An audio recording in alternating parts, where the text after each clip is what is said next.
Mirëmbrëma shikues të nderuar të Koavizionit dhe të Televizionit Arta.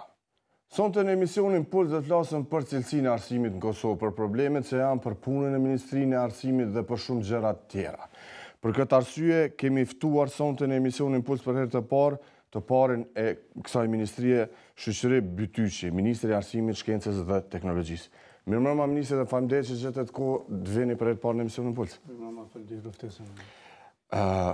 Pyetja që ishte kohëve të fundit është, po shkojmë si direkt, a do ta bëni testin se pat reagime, jo duhet më bë testi për mësimdhënës, jo nuk duhet më bë, kur gjithkush, çdo shërbyes civil, çdo njeri në fund vitit vlerësohet, pra është një farë lloj testimi. A do të bëhet kjo, ministër? Ndoshta ka nevojë një sqarim të shkurt kur flasëm për vlerësimin e mësimdhënësve, kjo paksa duket si një tingëllim i ashpër tek mësimdhënësit apo te sindikata e pambarë që kishte një reagim në ditë më parë. Po ajo që duhet ta kuptojmë gjatë vlerësimit dhe zhvillimit profesional i mësimdhënësve bëhet çdo kohë. Ndoshta kjo pse ti ne po mendohet se për herë të parë zbatohet, ka vështirësitë e veta dhe ndoshta ka edhe moskuptime në momentin kur është deklaruar. Është domosdoshme. Pra, të themi një vlerësim i mësimdhënësve në gjitha kategoritë të mësimdhënësve, nga niveli të themi parashkollore deri te klasa e fundit të shkollës parauniversitare, ka nevojë që të kemi një vlerësim. Vlerësimi ka një qëllim jashtëzakonisht të rëndësishëm, sepse do të identifikohet se cilat janë problemet të cilat sot ballafaqohen mësimdhënësit tanë. Sa kanë nevojë ka mësimdhënësit tanë që të zhvillojnë profesionin e tyre. Profesioni i mësimdhënësit është për të qenë i punësuar, pra është një profesion i shejtë. Dhe ky ka nevojë vazhdimisht të zhvillohet. Ka nevojë që përfiton teknika të reja, ka nevojë që të kemi modele të reja të aplikimit. Dhe kjo formë e zhvillimit të profesionit do të ndikojë pozitivisht në ngritjen e cilësisë. Pra qëllimi i vlerësimit të mësimdhënësve nuk është ajo e cila konsiderohet që ne kemi një qëllim ta largojmë dikën nga puna ashtu siç edhe po interpretohet. Vetëm qëllimi është që ne duhet t'i vlerësojmë për qëllime të trajnimit për një periudhë të caktuar, në mënyrë që mësimdhënësit janë shumë më të gatshëm për mësimdhënien cilësore, dhe tutje do të lihet një afat kohor se sa do të jenë gatshëm këta mësimdhënës të përfitojnë këto teknika të reja. Në të kundërt, pastaj do të shohim se cilat janë masat që duhet. A do të krijoni mekanizma për vlerësimin e cilësisë? Dhe çush do të jenë ata, se këtu te na janë krijuar shpesh mekanizma ndryshëm për gjithçka, por si e shihni ju këtë? Padyshim janë mekanizmat që duhet ndërtohen për ta bërë edhe një incizim të gjendjes, po gjithsesi edhe një vlerësim të përgjithshëm të mësimdhënësve. Jemi në përfundim të një projekti së bashku me Bankën Botërore, e cila do të na ndihmojë se si do duket forma e vlerësimit të mësimdhënësve, pastaj vlerësimi i performancës së mësimdhënësve, por do të jenë disa forma që ne do të vinte te një konstatimi i performancës së mësimdhënësve. Inspektorati arsimor, i cili presim që me ligjin e ri të kemi një inspektorat shumë aktiv në terren, do të jetë një ndër matësit e cilësisë dhe performancës së mësimdhënësve. Pastaj do të ketë edhe forma të tjera, të cilat do të na vijë deri te konstatimi i gjendjes që ne kemi sot në terren në shumë shkolla në Kosovë. Po ashtu mendojmë se përmes mekanizmeve të brendshëm, ku në të ardhmen ne planifikojmë që drejtori i shkollës të jetë shumë më i fuqishëm dhe të ketë një kompetencë shumë më të madhe se që ka aktual, do ta luajë po ashtu një rol të vlerësimit të performancës së mësimdhënësve. Gjithsesi e kemi edhe sektorin i cili është koordinator të cilësisë të përfshirë nëpër shkolla, ku aktualisht nuk është duke funksionuar siç duhet, për arsye që do të flasim për ministrinë se si e keni zgjedhur. Ministër, ka kritika se me kurrikulën e re flitet se shpesh është mbytur cilësia e arsimit në shkolla, sepse po i detyrojnë mësimdhënësit që të përgatisin dosje letra për ministrinë, duke lënë ona shpesh mbajtjen e orës mësimit. Zbatimi i kurrikulës së re është në fazën fillestare dhe normalisht faza fillestare ka vështirësitë e veta, për arsye se akoma edhe mësimdhënësit nuk janë familiarizuar aq sa duhet dhe nuk e kuptojnë mirë zbatimin e kurrikulës. Unë konsideroj që gradualisht këto probleme do të eliminohen, sepse ajo pjesa e plotësimit të dokumentacionit është një pjesë e vogël që nuk ka ndonjë peshë të madhe dhe nuk duhet të jetë problem për mësimdhënësit të plotësojnë një pjesë të dokumentacionit. Ndoshta problematika që po na vjen nga terreni ka kuptim sepse po mbetet gjithçka në fund të plotësohen këtë dokumentacion. Kjo do ishte e mira që këtu vazhdimisht të plotësohen dhe që mos të jetë një problematikë plotësimit të dokumentacionit. Kurrikula nuk e ka qëllimin e plotësimit të dokumentacionit. Kurrikula e re ka një teknikë të re, një model të ri të mësimdhënies, ku përfshihet që mësimdhënësi duhet të jetë shumë i përgatitur. Mësimdhënësi duhet vetë përgatitet për orën e mësimdhënies. Pra nuk është vetëm teksti ai që është bazë për mësimdhënie, por secili mësimdhënës duhet vetvetiut të përgatitë material shtesë për nxënës dhe ta bën sa më atraktive orën në mënyrë që nxënësit të jenë kompetent për atë që e marrin. Ministër, pas se të kalojmë tek cilësia e arsimit, do të flasim për universitetet, kthehemi dhe arsimin fillor, por edhe këto të ulet do të thotë edhe për parashkollor, po më intereson të flasim pak për Ministrinë e Arsimit. Si e keni gjetur Ministrinë e Arsimit dhe i kam disa ankesa për juve, ministër, duke filluar prej nostrifikimit. Si është gjetur Ministria e Arsimit, ministër Sfari? Është që në momentin kur ne kemi marrë përgjegjësinë e udhëheqjes së Ministrisë së Arsimit, Shkencës dhe Teknologjisë, normalisht kemi qenë të detyruar që ta bëjmë një qizim të gjendjes reale, e cila do të na kishte dhënë një mundësi shumë më të lehtë që të ecim me hapa të sigurt ose të bëjmë veprime të ku është e nevojshme. Që të bëjmë real, nuk kemi gjetë ashtu siç do të ishte një ministri me përgjegjësi të plotë për të kryer përgjegjësitë secili zyrtar i cili është brenda ministrisë. Për këtë arsye, ne që në ditët para kemi marrë një veprim kur bashkë me Bashkinë Evropiane jemi duke bërë një vlerësim të funksionimit të ministrisë dhe shpresoj që në fundin e janarit që kemi qenë të dakorduar me Bashkinë Evropiane të na sjellë një raport për funksionimin e ministrisë në përgjithësi. Ajo që ka po vret një dinamizëm të ngadalshëm, pra nuk ka një funksionim të shpejt ose të filtrimit të obligimeve të cilat janë në nivel më të rëndësishëm dhe pastaj që këto obligime secili zyrtar duhet i kryejë në një kohë të caktuar. Në këtë kuadër të themi të një dinamizmi të ulët të punëve është vërejtur edhe çështja e departamentit të nostrifikimit apo NARIK siç e quajmë ne. Ministër, unë kam shumë ankesa që njerëzit presin me vite, me muaj dhe me vite këtë, ma kanë thënë që t'ju shtroj këtë pyetje edhe çka do të bëni rreth nostrifikimit, pastaj kaloni edhe në departamente tjera. Ministër, po dëshpërohen edhe studentët të cilët po studiojnë jashtë shqiptar, po ashtu edhe mjekët e huaj të cilët vinë me punu këtu, me muaj, me bëhen shumë probleme, deri në sa presin gjatë atij skanimit tuaj, deri në sa vite kanë pritur njerëzit për një nostrifikim. Më falë të themi të drejtën edhe ne vetë kemi qenë shqetësuar që në momentin kur jemi marrë me këtë departament edhe ne kemi marrë shumë ankesa dhe faktikisht në momentin kur ne kemi fillu me pasë si funksionon këtë departament, kemi qenë vetë me një gjendje që nuk ka një lloj arsyetimi pse është ajo neglizhenca që madhe me këtij departamenti. Edhe më njëherë kemi marrë masa, është të bërë një auditim i brendshëm, kemi kërkuar që auditimet brendshëm bëhen ekskluzivisht vetëm për këtë departament me pasi ku janë problematikat që shkaktohen në vonesa të pajustifikueshme. Ajo që ka rezulton që mesatarja pritjes për një nostrifikim të diplomës është dikon 2.5 deri në 3 vite, që është domethënë një periudhë jashtëzakonisht e gjatë dhe nuk ka asnjë lloj. Ministër, deri në 3 vite me prit për një nostrifikim e keni gjetur? Kjo është ajo mesatarja e cila na ka rezultuar, sepse nëse marrim individuale mund dalë edhe 5 vite dhe 6 vite, dikush e ka edhe më shumë. Keni gjetur edhe deri në 5 vite? Po, ka edhe deri në 5 vite që është domethënë thjesht një diçka e pajustifikueshme. Edhe kjo na ka shtyr për me marr këto hapat konkrete. Shoni që themi një diplomë nuk nostrifikohet 3-4 vite, i bie që ma le të kryeni doktoraturë, sesa që të pret bëjnë një nostrifikim që vërtet është e pajustifikueshme.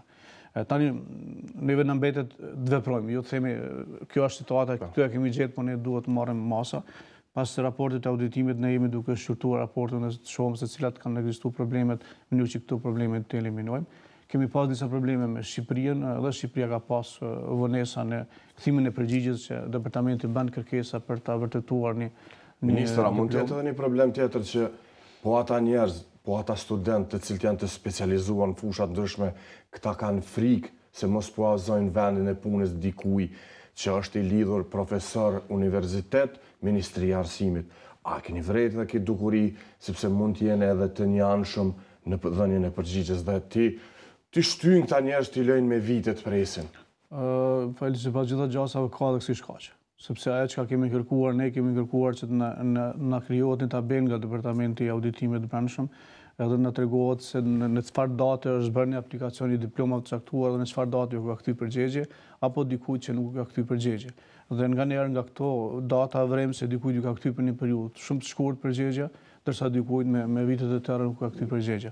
Dhe automatikisht do më t'jep me kuptu që këtu ka pas edhe këso shkaqe që kanë shty, ndoshta për qëllime të caktuar që mos të mirët një vend. A do të merrni masa, ministër, pasi e keni bë auditimin zyrtar që të bëhet diçka sepse kam shumë ankesa për këtë punë? Nuk ka dyshim, ne jemi tani në fazën e riorganizimit e këtij departamenti. Edhe ajo që ka po planifikojnë përveç riorganizimit që ndoshta nëse do të ketë edhe individ që kanë pas shkelje të qëllimshme do të mirën edhe masa ndaj këtyre individëve. Por nëse ka qenë neglizhencë vetëm mos punës, atëherë ne jemi duke rishikuar për të eliminuar këtë dobësi. Ajo që ne do të bëjmë është tek riorganizimi nga forma e pranimit deri te forma e dhënies së përgjigjes, do ta ndërtojmë edhe një udhëzim administrativ, pra jemi në fazën e përpilimit të këtij udhëzimi administrativ, ku mbas analizave se cila do të jetë koha optimale për ta kthyer një përgjigje, ne do të vendosim kohë optimale në udhëzim administrativ. Dhe zyrtari në këtë departament ka për detyrë që ta respektojë afatin kohor. Mundet për x arsye ta lëshoj të jap një përgjigje dikujt shumë më herët, por nuk ka të drejtë më të kaloj datën e cila do të vendoset si një datë e fundit për të kthyer përgjigje. Në raste të veçanta, nëse ka shkaqe shumë të arsyeshme që duhet të jetë ministri i informuar që për një arsye të tillë nuk po mundet të kthehet përgjigje, por do të jetë një rishikim i vazhdueshëm dhe një komunikim i vazhdueshëm që mos të ekzistojë. Keni numër se sa është numri i personave që kanë aplikuar për nostrifikim? Është jashtëzakonisht i madh, është jashtëzakonisht i madh. Unë konsideroj që mira kemi. Me mira. Po. Ministër, kthehemi tek shkollat. Sa është numri i shkollave që mungon në Kosovë? Shkollave fillore dhe të mesme. Po, nga ajo që ne kemi futur në prioritetet tona të programit qeverisë, ka qenë edhe ideja e fillimit të aplikimit të modelit të mësimit tërditor. Sepse kemi konsideruar në kuadër të këtyre ndryshimeve lidhur me cilësinë, modeli i mësimit tërditor do të jetë po ashtu një model i cili do të ndikojë direkt në ngritjen e cilësisë në arsim. Dhe për këtë arsye ne jemi zotuar që brenda vitit kaluar 2017 do ta bëjmë një vlerësim të përgjithshëm të mungesave të shkollave në Kosovë dhe kemi arritur për një periudhë shkurt me kost zero me stafin e brendshëm të ministrisë për ta identifikuar gjendjen e mungesave të shkollave në Kosovë. Ajo na ka rezultuar që tani për momentin për të aplikuar mësimin tërditor, dikun duhen 142 shkolla për të ndërtuar për shkolla të reja, flas në tërë territorin e Kosovës. Pastaj këtë kemi shpërndarë edhe me komuna, ose sa një komunë mungojnë. Në rezulton që komuna e Prishtinës ka mungesat më të mëdha të shkollave, numri 24 mungojnë në Prishtinë. Pastaj komuna të tjera e kanë në 10, pra 9-8 varësisht nga komuna. 142 mungojnë në të shkollën. Plus anekse shtesë, janë dikun rreth 85 anekse shtesë që duhet ta përcjellin këto shkolla për të pasur mësim tërditor. Kthehemi tek universitetet publike. Jeni duke, ishte kohë më parë se jeni duke tentuar të bëni reforma. A do të shuani universitetet tjera publike përveç Prishtinës që është përmendur në media, keni bërë publike? Dhe është bërë një grup punues për vlerësimin e fizibilitetit të universitetet publike, çka është arritur deri më tani? Dhe a është përpiluar raporti përfundimtar dhe cili do të jetë mendimi juaj për atë se a do të jenë dy universitete publike apo do të riformatohen atë të Prishtinës, të shndrohen ose në universitete aplikative apo siç e shihni ju. Dhe na fletni pak për këtë. Edhe kjo konsideroj është pjesë e parimeve tona të programit qeverisë, ne duke ditur gjendjen në cilën e kemi përgjegjësi në gjitha sektoret të arsimit, përfshi edhe sektorin e arsimit të lartë pra universitetet, kemi pas futur në programin qeverisë që ka nevojë të rishikohet tërë sistemi universitar në Kosovë. Dhe në kuadër të kësaj kemi sistemin universitar privat që janë kolegjet dhe sistemin universitar publik. Tek sistemi universitar publik, pasi që tani opinioni i gjerë din që kemi 7 universitete publike, të cilat universitete publike në momentin e themelimit pa dashur të futëm në pjesën e historisë, janë themeluar pa një analizë paraprake, pa një fizibilitet se cilat kanë qenë nevojat për themelimin e këtyre universiteteve, cilat do të ishin nevojat e programave që duhet të përmbajnë këto universitete. Dhe normalisht kur një gjë e tillë bëhet pa një fizibilitet paraprak, gjasat janë reale që mund edhe të mos jenë të qelluara. Dhe kjo na ka shtyrë neve që të kemi në programin tonë qeverisë dhe të bëjmë analiza se cila është gjendja e këtyre universiteteve. Është formuar një grup punues, i cili grup punues e ka për qëllim për ta vlerësuar qëndrueshmërinë dhe cilësinë e këtyre universiteteve publike. Nga ajo që vret, spari kemi një po thuaj në gjitha universitetet publike programet të përsëritura të cilat i ka dhe Universiteti Prishtinës, të njëjtat, të cilat faktikisht nuk ka qenë fare e nevojshme për një gjë të tillë, sepse ne nuk kemi mungesë të kuadrave të ekonomisë apo të juridikut, të janë kuadra të cilat faktikisht kemi me teprisë të kuadra.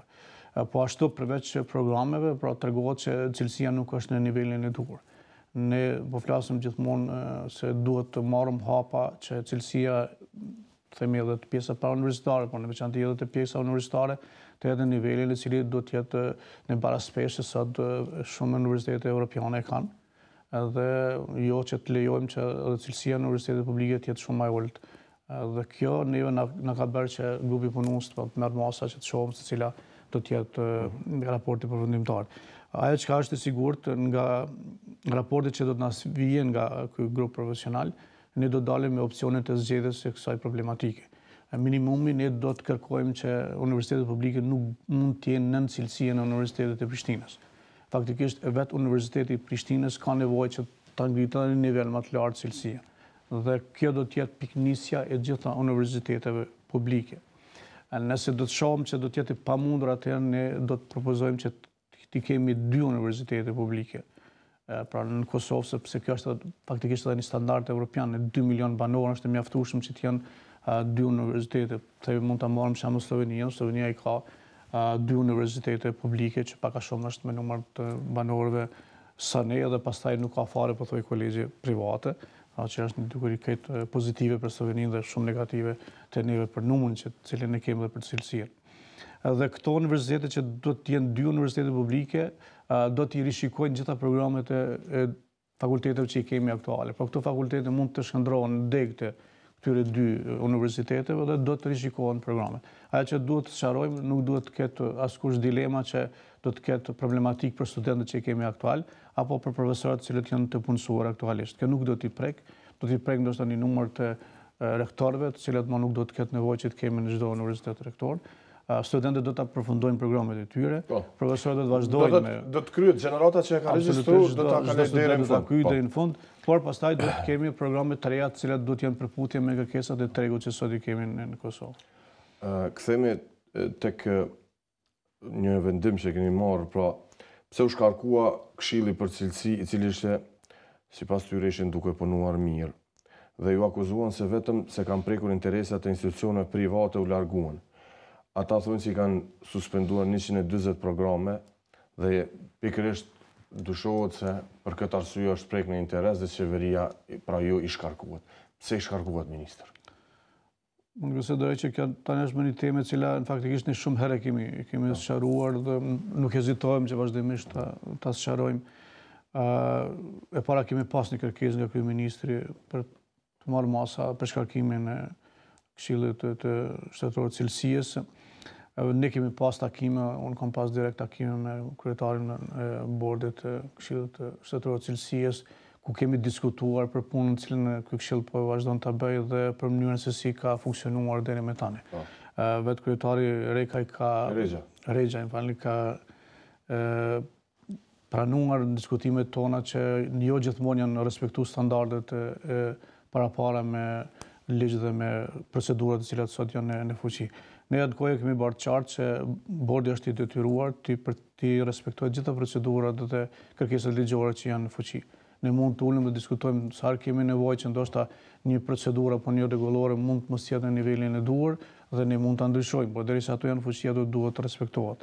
Thjesht është vërejtur që ka pas standarde të dyfishta gjatë punës së tyre. Do të thotë ka pas standarde në suspendimin e një programi i cili dikush tjetër e ka pas po të njëjtit, po mendoj të njëjtat kushte i ka plotësuar dhe nuk ja kanë suspenduar dikuj tjetër po? Kjo është ajo që ka rezultuar në punën e tyre dhe nuk qëndron fare fakti se ne kemi suspenduar një bord për arsye se ai ka kryer punën siç duhet, sepse nëse keni përcjellë intervistat tona, ne vazhdimisht kemi qenë mjaft kritik ndaj kolegjeve private për arsye pikërisht për shkak të cilësisë së nivelit jo duhur dhe për shkak të një neglizhencë për të marrë masa që cilësia në këto kolegje të jetë e lartë.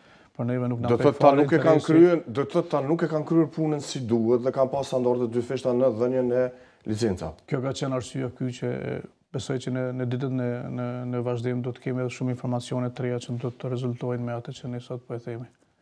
Mirë. Kthehemi te kolegjet private. Si është gjendja aty? E keni skanuar, nuk ka fort filozofi sepse po e dim këtë, por ju si ministër, si është gjendja aty dhe a do të orientoni politika tuaja ka rritja e cilësisë në këto kolegje? Unë e konsideroj që tani më diskutojmë për kolegje private, këtë opinioni e ka të njohur. Ne kanë vetë njohur edhe barqet e këtyre kolegjeve. Ne kemi pasur një takim me rektorët e kolegjeve private para mbylljes së vitit 2017. Edhe në takim e para i komi informuar gjithë barqet e këtyre institucioneve se në ditën kur unë kam marrë një përgjegjësi dhe kam bërë një postim ku kam kërkuar që të kemi një bashkëpunim të gjithë barqëve të arsimit, po përfshi edhe njerëzit profesional që kanë dëshirë me ndihmu gjendjen në arsim për të ndryshuar gjendjen aktuale që e kemi, në gjendje që gjithë pajtohemi që nuk është në nivelin e duhur. Ka qenë pikërisht edhe kërkesa ose ftesa që ju është bërë edhe këtyne barqëve të kolegjeve private, pra pikërisht të rektorëve. Unë i kam dëgjuar disa kërkesa të rektorëve të kolegjeve private për të cilët kanë qenë i gatshëm që të bashkëpunojmë me ta për të eliminuar, po ajo për të cilën unë e kam bërë të qartë mbarzëve të këtyre institucioneve se ne e dim, ju e dini shumë mirë që nuk është gjendja e mirë në këto kolegje, nuk është cilësia në nivelin e duhur, balanci i një diplome nuk është barazi me dijen, dhe unë i kisha kërkuar nga ju që ju të merrni masa konkrete për të ndryshuar gjendjen e juaj në shtëpitë e juaja, për të vendosur rregull dhe rend në shtëpitë e juaja. Kjo do të jetë ajo që unë kërkoj nga ju, sepse unë konsideroj që kolegjet private duhet të kthehen në kolegje elite, dhe jo në kolegje komerciale apo në kolegje që në farë mënyrë është ndru roli. Në mend që të kemi një numër të madh studentëve në universitetet publike, tani kemi numër më të madh në kolegje se sa që kemi në universitetet publike. Sa është numri sipas juve në kolegjet publike komplet dhe në ato private dhe publike? Sa kemi informacion tek kolegjet e kanë kaluar numrin 30.000, është mbi 30.000, që pranë është publik është nën këtë numër. Është 25.000? Po, është diku 25.000, konsideroj që ka të i kaluar dhe kjo nuk është e zakonshme askund. Po çdo kënd kolegjet private janë elite, kanë një numër të kufizuar, kanë programe specifike që ka mungesë të kuadrave dhe për ata dhe shndrohen në kolegje elite.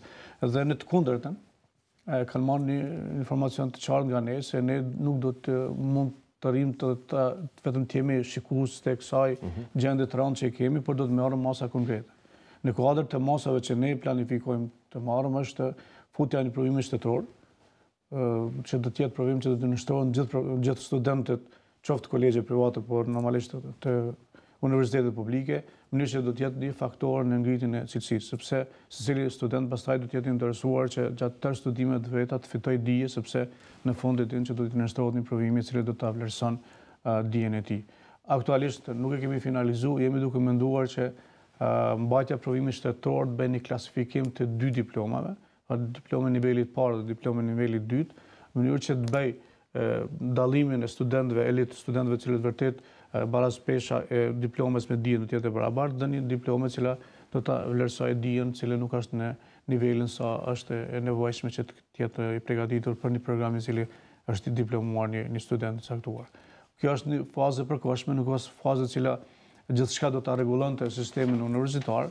Hapi i dytë që ndoshta prapë do të jetë një konsenzus se neve na vjen të diskutojmë edhe me aktorët e tjerë, a mund të jetë kufizimi i numrit të studentëve në kolegje. A do të kufizoni, a do të keni mundësi dhe forcë edhe fuqi si thuhet në politikë që të kufizoni numrin e regjistrimit të studentëve në kolegjet private?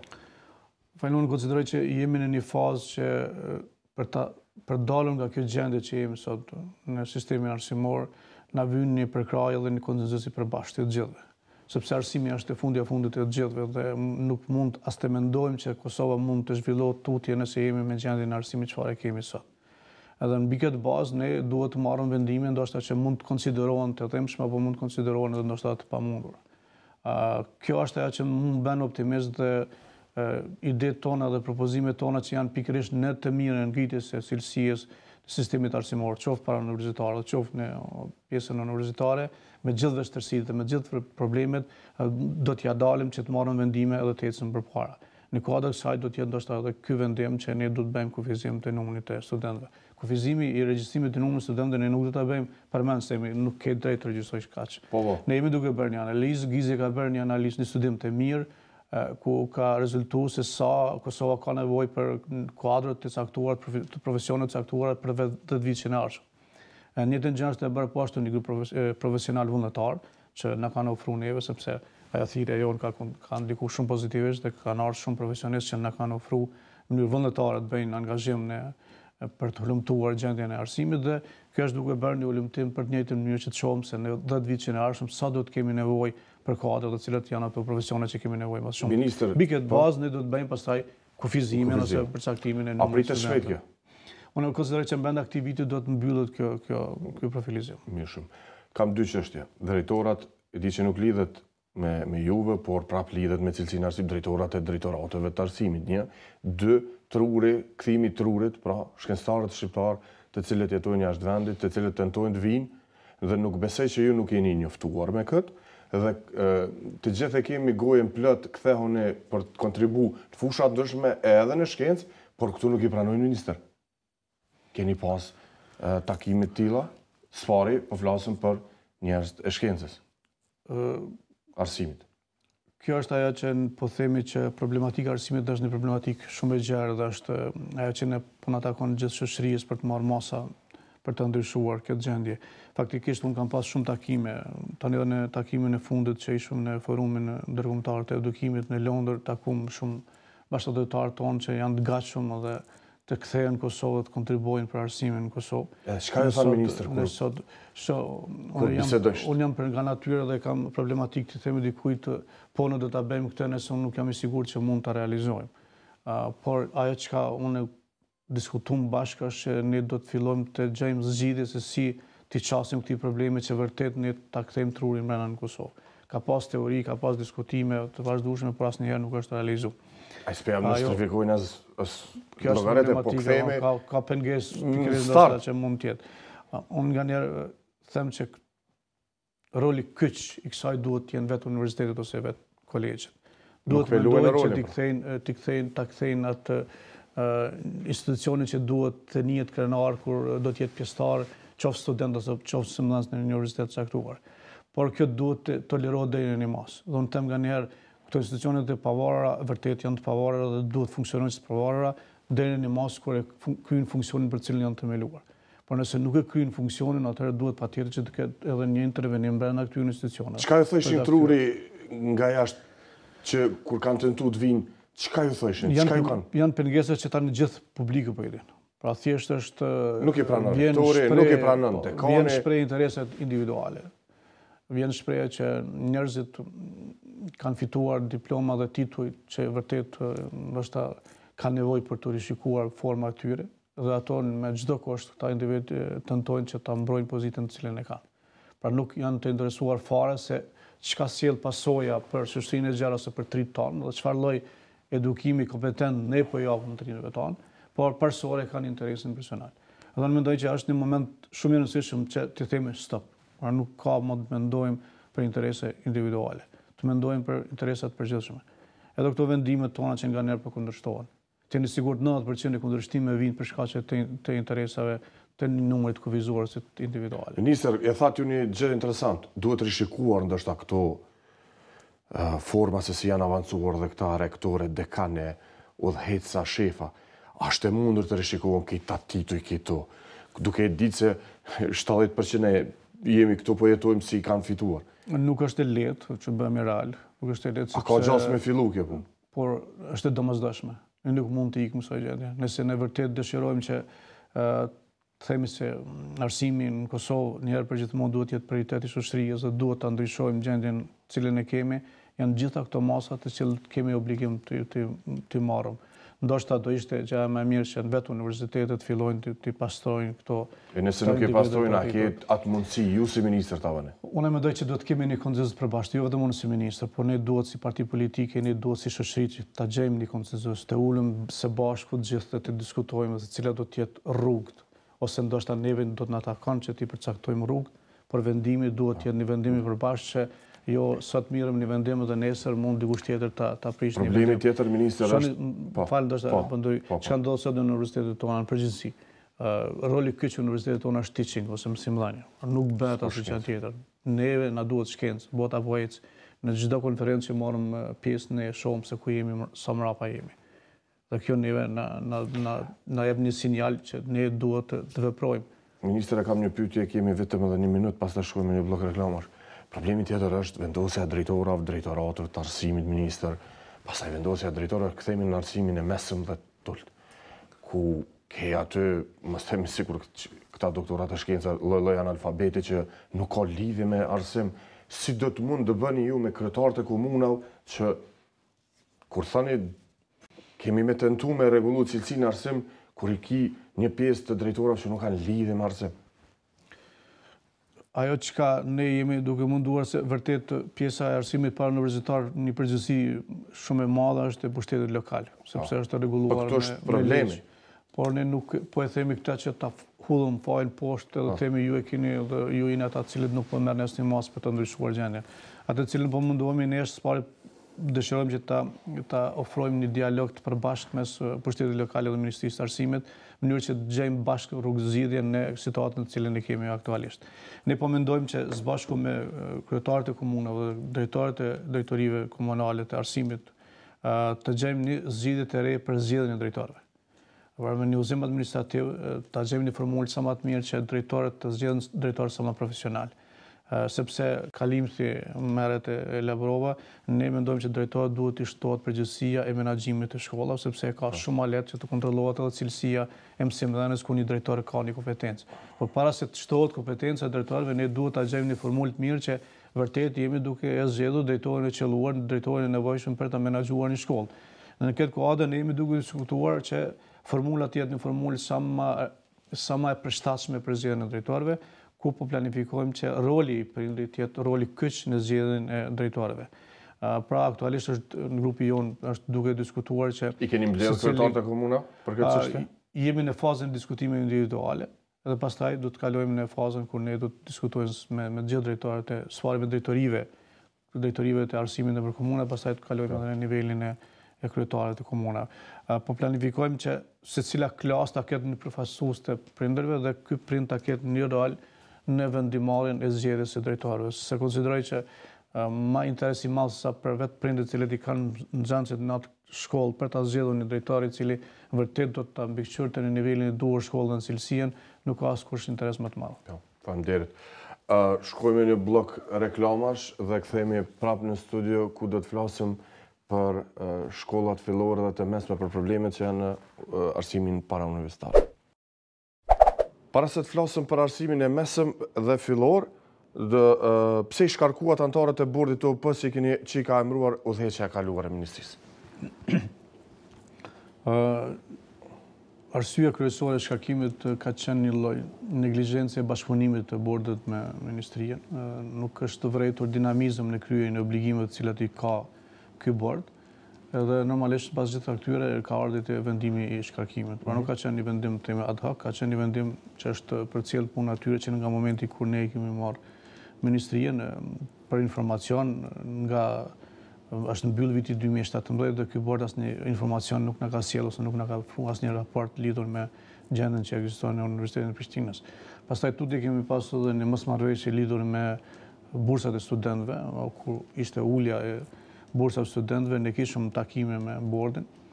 E bëm qartë bordit sepse interesi i ministrisë është që studentët mos t'i ulet pagesa burse, por t'i rritet, sepse duhet të kemi një dallim të elitëve studentëve elitarë. Kjo është edhe qëllimi jonë, t'i stimulojmë sa më shumë studentët që të kenë grupe të mira dhe të futen në grupin e studentëve elitë, që në farë mënyrë nuk u morë shumë parasysh ajo ideja jonë dhe i rridejtë në momenti që ne kërkuam shkarkim dhe thjesht është parë një dinamizëm i punës tyre në universitet. Universiteti i Prishtinës kërkon një dinamizëm shumë të lartë. I tham disa herë. Do të thotë nuk jeni të kënaqur edhe me rektorin aktual? Nuk është u vërejtur një dinamizëm i lartë. Themi nuk kemi vlerësu direkt rektorin, sepse më shumë jemi marrë me bordin i cili bord ka pas obligimet na raporton neve. Para që po vrehet komplet në Universitetin e Prishtinës është një dinamizëm jo i nivelit të cilit ne do ta dëshirojmë ose do ta dëshiron të çdo kush. E tha më herët, Universiteti i Prishtinës duhet të jetë kupola e arsimit në Kosovë. Dhe për të qenë kupola, cilësia e arsimit duhet të jetë në nivel shumë më të lartë.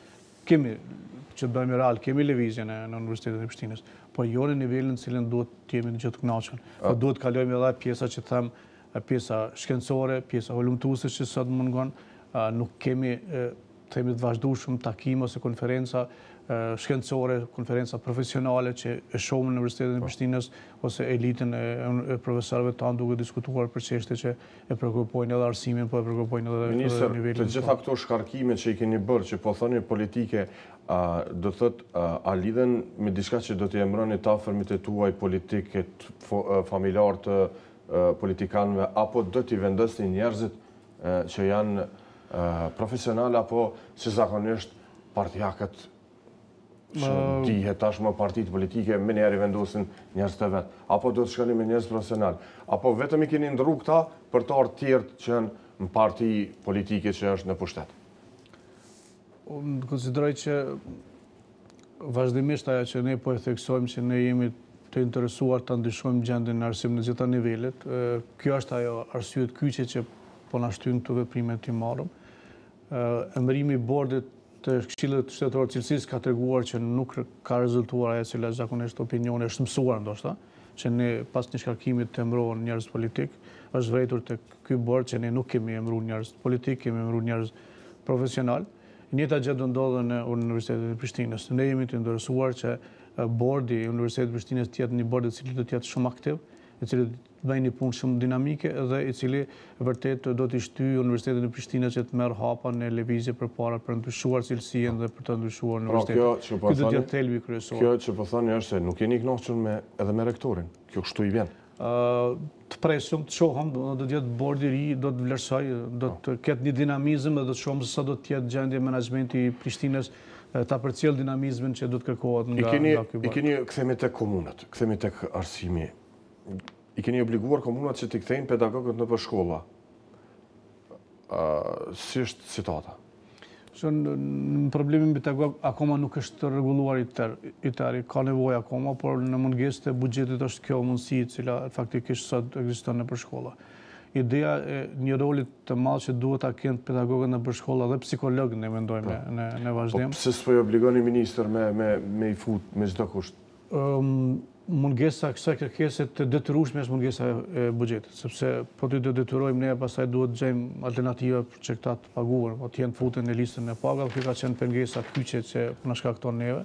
Mirë po në kuadër të një modeli të ri që ne po planifikojmë të aplikojmë nga klasa 6 deri në klasën 9 është pikërisht ajo që neve na duhen pedagogët dhe na duhen psikologët. Do të kemi mundësinë të elaborojmë këtë model të ri të cilën ne planifikojmë. Ministër, është një problem shumë i madh dhuna nëpër shkolla. Kjo lidhet pikërisht pas edhe me pedagogët që duhet me çdo kush që të bëni presion që komunat, kryetarët e komunave dhe krejt të bëjnë këtë sepse është dhuna në shkolla është shumë e madhe dhe nuk paraqitet në media, sepse drejtorët, arsimtarët, mësuesit e fshehin për shkak se e dinë çka ndodh, pastaj me punën e tyre i shkarkojnë dhe mendojnë tërë kohën i mbyllin, nuk i lejojnë, por ne jemi dëshmitar të kësaj se çka po ndodh shpesh. Jeni të njoftuar me këtë dhe çka do të ndërmeni ministër, gjindjen në armë, thika, revole, zoti Haradina e bëri një punë të mirë kur tha duhet i largoni banditat prej perimetrit shkollës që shesin drogë dhe por dhuna e brendshme shumë e madhe ministër. Fatkeqësisht vazhdon me qenë kjo dukuri negative në për shumë shkolla tona dhe ne shumë herë kemi informacione për gjendjet e tillë, edhe për raste të cilat nga ne nuk janë të raportuara. Kjo është thjesht një menaxhim jo i mirë i shkollave në Kosovë. Është pjesë e secilës komunë që të mirë menaxhim, por pavarësisht kësaj ne nuk jemi të gatshëm që të rrim neutral themi po ndodhen këto gjëra, por nuk ka përgjegjësia jone. Ne jemi të gatshëm si ministri që të bashkëpunojmë edhe me komunat, bashkëpunojmë edhe me ministritë përkatëse, përfshirë Ministrinë e Punës së Brendshme, që të marrim masa që vërtet njëherë për gjithmonë të dukuritë të zvogëluar në minimum. Ne jemi të gatshëm që të fillojmë me disa kampanja, kemi diskutuar me Ministrinë e Punës së Brendshme që të kemi kampanja të përbashkëta që ti vetë disojmë qoftë në eliminimin e përdorimit të narkotikëve që është pashtu një dukuri tepër negative dhe gjejmë mënyra se si ti qasim problemet e eliminimit të dhunave. Konsideroj që në kuadër të asaj që let do të ndikonte pozitivisht në zvoglimin e këtyre dukurive është ajo që thashë edhe më herët është zgjedhja e drejtorëve adekuat. Drejtorët luajnë një rol shumë të rëndësishëm në menaxhimin e shkollave. Sparet e mosmësheja atyre problemeve që mund lindin në shkollë, ndëshkimi se cilit aktor cili ka qenë pjesë e një problematike të tillë dhe kjo formë gradualisht do ta zvoglon këtë dukuri negative. E përgjithshme është ajo. Ne duhet gjithë bashkë. Duhet të organizohemi si shoqëri për të eliminuar këto dukuri, përfshi edhe prindërit. Pra dhe prindërit duhet ta luajnë një rol shumë të rëndësishëm brenda shkollës që shpesh nuk e luajnë. Që nuk e luajnë. Që shpesh nuk e luajnë. Se kam pa edhe personalisht. Qoftë nga mësimdhënësit, qoftë nga drejtorët, qoftë nga barësit tjerë të komunave, po pse jo edhe të ministrisë, pra që të bëhemi bashkë aktorë dhe ta zgjidhim këtë problematikë. Po arsimi do një mobilizim të rëndësishëm. Besoni që ne jemi në një moment që nëse nuk do të jemi si shoqëri e vetëdijshëm për të marrë masa të përgjithshme, jemi keq me edukimin e përgjithshëm. Kthehemi pak tek PISA. Kam disa pyetje rreth kësaj çështje. A mendoni se me ngritjen e një komisioni për PISA 2018 do të ngritet cilësia e arsimit në Kosovë, kur dihet që ajo do të marrë në fillim të prillit? Do ishte mrekullueshëm me një komision për një periudhë të shkurtër të ngritet cilësia. Kjo është e pamundur. Do thonë, ngritja e cilësisë në arsim don periudhë të gjatë, don vazhdimsi të punës të gjitha aktorëve, qoftë mësimdhënësve, qoftë edhe barësve të arsimit apo edhe mbikëqyrësve të arsimit. Po ajo të cilën ne kemi marrë hapa për shkak të një periudhë të shkurtër që e kemi, pra afatin jashtëzakonisht i shkurtër deri në ditën kur do të bëhet testi PISA 2018, janë marrë masa urgjente për të dalur nga situata të cilën jemi. Faktikisht ky komision është dashur ose ka qenë informuar që pas mbajtjes së testit të PISA 2015, po që në një farë mënyrë ka qenë inekzistent. Nuk është mbledhur asnjëherë dhe nuk e ka bërë asnjë punë. Dhe kjo na ka vështirësuar situatën në cilën sot gjendemi.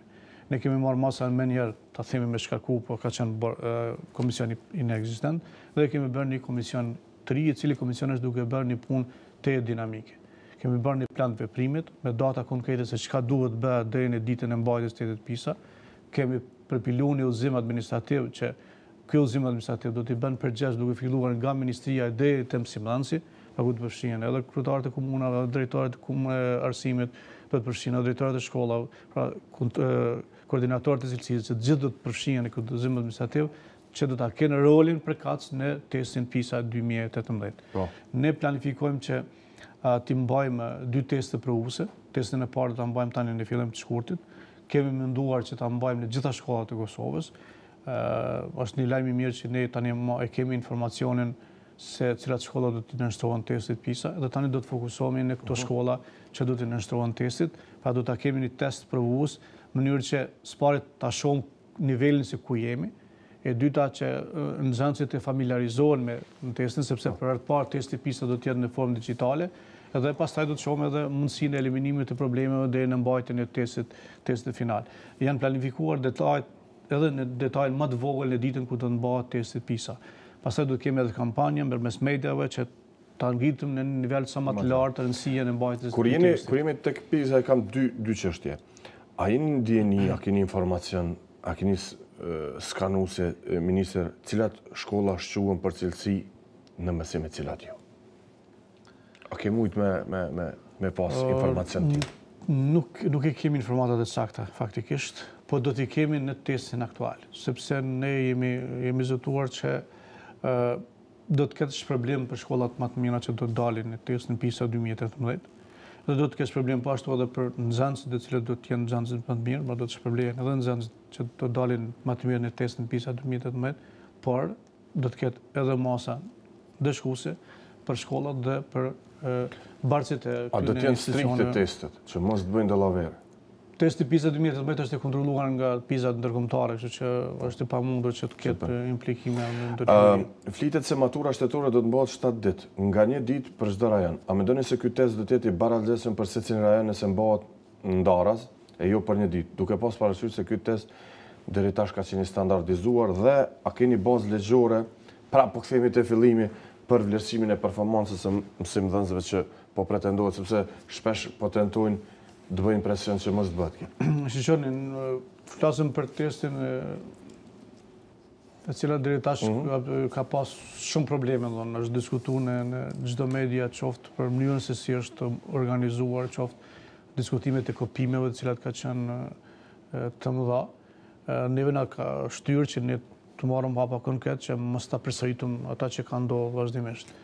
Dhe tani jemi në fazën kur ne kemi informuar komisionin dhe është duke vlerësuar gjendjen dhe të shohim se cilat do të jenë masat konkrete që ne t'i marrim që realisht testit na jap rezultatet reale të cilat i kemi, të mira po jo të mira, sepse qëllimi kryesor është që nxënësit të vlerësohet me dijen të cilën i ka fituar dhe jo nga ajo që shpesh na ndodh nga kopimet të mëdha që kanë rezultuar.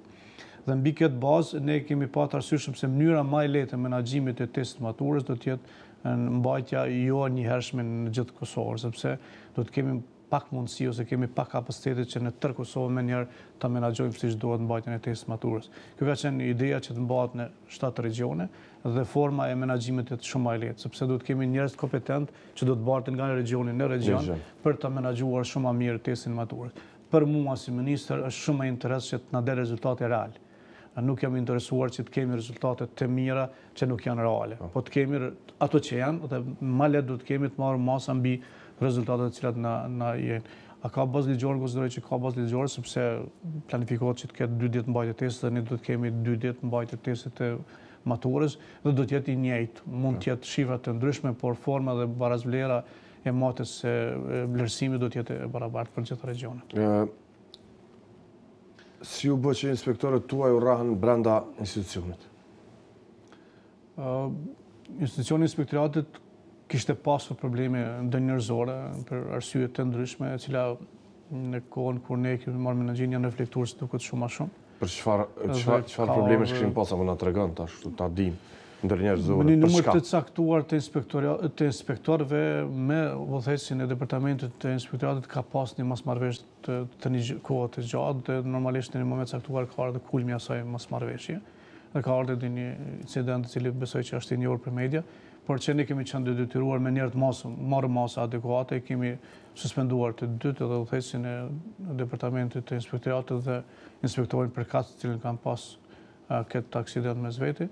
Edhe presim nga Komisioni Disiplinor që të marrin masa ndaj këtyre dy personave. Çfarë raportesh ju sillin inspektorët e arsimit nga inspektimi i shkollave? Kërkojmë drejt për zetat në të na tregoni. Shqoni, është ndoshta me interes për shikuesit që inspektoratet e arsimit në kohën më të madhe nuk janë marrë me cilësinë e arsimit, sepse kjo ka qenë forma edhe e ligjit edhe numri i vogël i inspektoratit. Dikun rreth 70% e kohës është shpenzuar duke marrë me konkurse dhe me gjërat e tjera dhe jo direkt me cilësinë e arsimit. Pra dikun rreth 30% e kohës inspektoratet e arsimit janë marrë me cilësinë e arsimit. Tani kjo me ligjin e ri kjo do të ndryshojë, do të kemi një numër shumë më të madh të inspektorëve, edhe njëkohësisht koha më e madhe e inspektorit do të shpenzohet pikërisht në kontrollën ose në rishikimin e cilësisë së mësimdhënësve të gjendjes nëpër shkolla. Rezultatet cilat na vijnë nga njëherë nëse e lexon ato raporte, më shumë kanë një farë kuptimi formal sa që kanë një kuptim të cilën fare duhet ta kemë. Ose inspektimi është bërë në raste ad hoc, kur ka ndodhur një problematik, edhe ne kemi bërë nga momenti kur kemi marrë, në çdo moment kur kemi pas një informacion që në shkollë caktuar ka ndodhur një rast që nuk i përket një shkollës që duhet ta ketë sipas etikës, ne kemi dërguar inspektoratin me vlerësu gjendjen. Pra kjo nuk duhet të jetë punë në inspektorat, si lloj, se ndoshta edhe kjo pjesë duhet patjetër të jetë kontrolluar nga inspektorati. Po jo të jetë roli kyç i inspektoratit në këtë punë. Unë konsideroj që tani tutje inspektorati do ta ketë rolin kryesor në vlerësimin e performancës së. Çfarë ankesash vijnë në inspektorat ju çka keni pa deri më sot? Çfarë problemesh vijnë ku lajmërohen skandale të tipit të ndryshëm? Çka vijnë prej shkollave? Kryesisht kemi skandale të dhunës që mund paraqiten nga nxënësit, nga prindërit, pra mësimdhënësit ndaj nxënësit, kryesisht janë këto ankesa që na vijnë. A tentojnë të fshehin menaxhmentet, apo ju vjen juve në mënyrë formë ndryshe?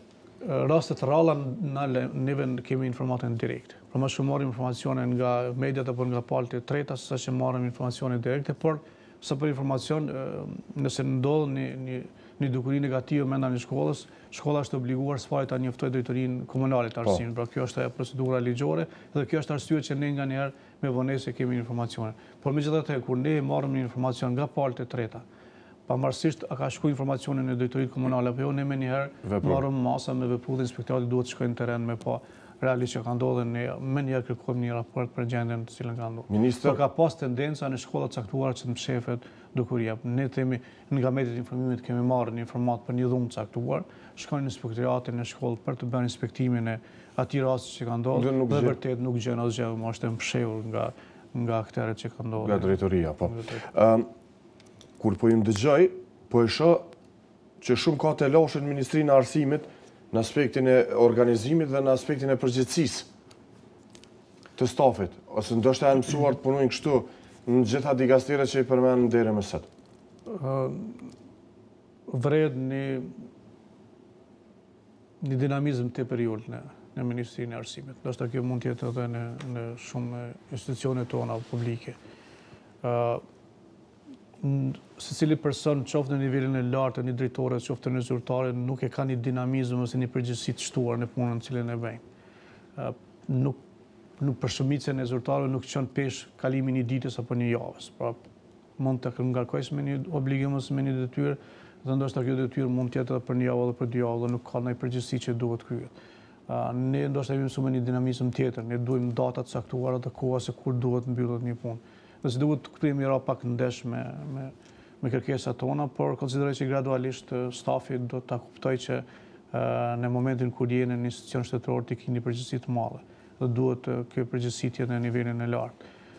Duke filluar edhe nga sjellja me palët e treta, sepse ka pas edhe ankesa të mëdha nga palët e treta, zyrtarët nuk sjellen me etikë të lartë, por konsideroj që ne jemi në fazën të identifikimit të gjitha këtyre dukurive dhe vërtet do të vendosim një rend brenda ministrisë. Secili person do ta di përgjegjësinë e vet, dhe në rast se nuk janë të gatshëm këta persona që ta kryejnë obligimin e vet, është më mirë ta lirojnë detyrën sa që ta mbartin kanë detyrë. Kthehemi për parashkollor. Jeni edhe ju që 3 muaj, por është përgjegjësia pse po i lejoni të punojnë gjithë të qerdhe private pa licenca, me licenca, por edhe me ato licenca që i te i kalojnë te skajshmërisht numrin dhe a dini që kush punon si edukator në për to. Informatat janë që ka vise, ka njerëz pa shkollum, ka njerëz që nuk kanë lidhje me atë. Ministër. Po flasëm për një ministri që vërtet ka shumë dikastere dhe ka shumë probleme dhe secili sektor që preket pra ekzistojnë problemet. Ne jemi gradualisht edhe të analizu problemet dhe duke marrë masa për të zgjedhur këto probleme. Është e pamundur që për një periudhë të shkurt të zgjidhen gjitha problemet. Ja, nuk e thash kështu. Jo, unë po elaboroj nga ajo që masat cilat jemi duke u marrë.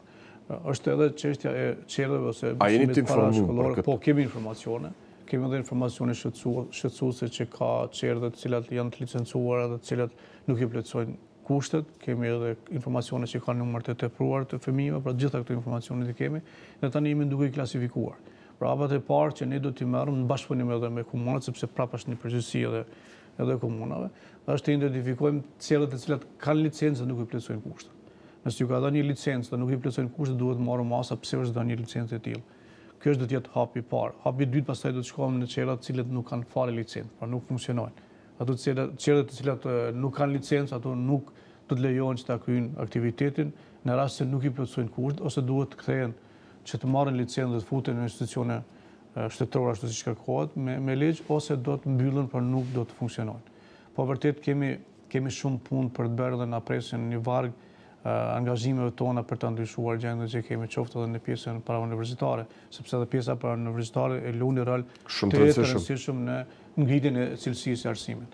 Për neve është shqetësuese po ashtu që në pjesën parauniversitare nuk janë të përfshirë gjithë fëmijët, sidomos mosha 3-6 vjeçare, sepse ajo kërkohet që nga 0 të jetë e përfshirë, por të ne për shkaqe të ndryshme 0 dhe 3 është goxha vështirë që të përfshihen në këtë sistem. Por në veçantë ne tentojmë që 3 dhe 6 të jetë gjithë përfshirje e fëmijëve në. Cilat janë informatat e juaja për parashkollorët, ankesat që i keni deri më sot? Çka ju vjen që ju mungon një çerdhe të fëmijëve? Po zakonisht në këto çerdhe të fëmijëve mungesa e hapësirës është shumë e theksuar, pastaj është pajisja me këndet të lojrave të ndryshme që janë shumë e domosdoshme për fëmijë, e drejt edhe cilësia e edukatorëve, stafit, që thash duhet ta luajë një rol shumë të rëndësishëm për paraprgatitjen e fëmijëve në pjesën e mësimit që do të fillojnë nga klasa e parë. Këtu janë dukuri që janë të jetë shqetësuese. Kthehemi tek fondi i shkencës. Ne dim se kemi situatën, por këtë fond sa keni për vitin 2018? Nuk është një fond ta quajmë simbolik, por është i mjaftueshëm derisa nuk po kërkohet dhe nuk po kërkohet. Që të bëhemi real me shkencën dhe ulimtimin shkencor nuk jemi mirë në Kosovë, jemi goxha dopt. Dhe kjo dukuri që nuk është funksionon siç duhet vjen pikërisht nga bazën e kanë nga universitetet. Universitetet pra nuk janë duke zhvilluar ulimtim dhe shkencë. Dhe derisa këto universitete nuk janë duke bërë një ulimtim të tillë, do të jetë gjendja të cilën ne e kemi. Sot është në një periudhë kur ne mundemi që të kemi përfitime të fondeve të ndryshme europiane për shkencë dhe ulimtim, por që nuk jemi të gatshëm. As në institucionin jonë shtetëror, sidomos në Horizont 2020 që është një fond i cili ka kapacitete të mëdha dhe mundësi të përfitime të mëdha, asnjë institucion jonë shtetëror nuk ka përfituar një gjë të tillë. A ka pas drejt të aplikoj? Që gjitha universitetet kanë pas drejt të aplikojnë. Fakultetet? Gjitha universitetet, gjitha fakultetet kanë të drejtën e aplikimit, dhe nuk kanë aplikuar, plan, nuk kanë sepse s'kanë që tregojnë. Sepse nuk e kanë një plan dhe një dinamizëm të shkencës dhe të ulimtimit. Po ashtu na mëngojnë edhe institutet të ndryshme, të cilat do të mirën me këto ulimtime, dhe vërtet jemi keq, por ajo problematikë ku ne jemi keq komplet me sistemin arsimor, nuk ka dyshim që kjo është një fazë shumë më zhvilluar e shkencës dhe ulimtimit, ka pasojë, pra ajo që ne po themi që jemi jo mirë në sistemin arsimor. Për fund të emisionit, Ministër, pasi përgjigjet në shumë pyetje dhe i thatë që nuk e kemi situatën mirë me arsimin, pra me cilësinë e arsimit në Kosovë, po shpresojmë se gjitha këto që i biseduam prej atyre më të vegjëlve deri te këta doktorat tonë të shkencave, do të merrni masa dhe do të filloni që të futet në binar arsimi, sepse ju e tha që nuk jemi mirë, pa jemi shumë keq. Me vetë faktin që në fundin e shkencës tek ju, por edhe aplikimin për jashtë vendit të këto fondeve ndryshme, nuk kemi ta tregojmë se kemi situatën. Shumë e drejtë.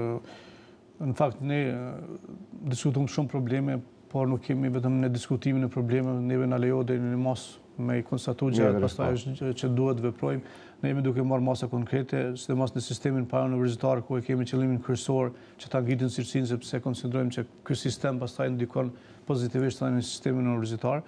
Ne kemi një model të ri që do planifikohet të aplikohet nga 2018-19 për në vitin e ri shkollor. Është modeli nga klasa parë deri në 5-ën ku do të bëhet profilizimi i mësimdhënësve për secilin në klasë, edhe konsideroj që do të ndikojë shumë pozitivisht në ngritjen e cilësisë në këtë nivel, e cila do të jap një bazë kompetence për fëmijët tanë që pastaj në klasa e 6 dhe 9 të tregojnë rezultate shumë më të mira. Klasa 6 dhe 9 do të kemi po ashtu një model të ri që do të bëhet vlerësimi i vazhduar i nxënësve tanë, ku do të jetë tërkëndshi në prindër mësimdhënës nxënës, në mënyrë që në klasën e 9 të bëjmë ndarjen e nxënësve për shkollat profesionale dhe për gjimnaz. Dhe pastaj pikërisht shkollat profesionale do të jenë prioriteti jonë ose do të jetë viti 2018 strategjia nacionale për shkollat profesionale. Kjo për këtë reformën që e thatë për fund të emisionit për shkollat fillore që një mësues do të jetë për klasën e parë. A mendoni që do të jetë bukur problematike apo do të jetë më e mirë? Jo, kjo nuk do të jetë as pak problematike, do të jetë shumë pozitive për fëmijë do të jetë shumë pozitive.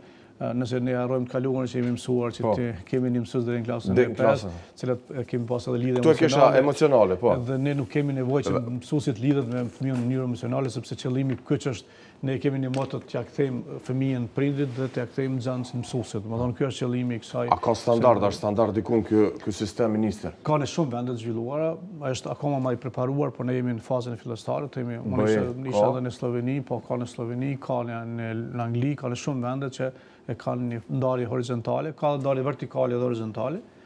Kuptimi i ndarjes horizontale dhe vertikale ka një mësues i përgjithshëm është vetëm për një klasë, pastaj për disa land ka ndarje vertikale, por një mësues i matematikës mund të jetë i jep klasës parë vetëm matematikë dhe klasës dytë vetëm matematikë, por nuk jep land tjera, ndërsa mësuesi i përgjithshëm jep gjitha land tjerë, por ne nuk jemi të gatshëm tani ta përdorim këtë. Edhe një pyetje për fund sepse këtë lidhet kjo me fakultetin e edukimit. Si është situata aty, ministër? Atu është duke u përmisuar, vërejmë një ndryshim të gjendës në Fakultetin e Edukimit, e para janë duke u pranuar studentët cilat vërtet nxënësit që bën studentët shkëlqyer, pra kjo është një gjë pozitive, mirë po ka nevojë që kriterit të jetë shumë më i lartë. Themi edhe një gjë, tani këtu Universiteti i Edukimit nuk është vetëm në publik, edhe në kolegje ka filluar edukimi.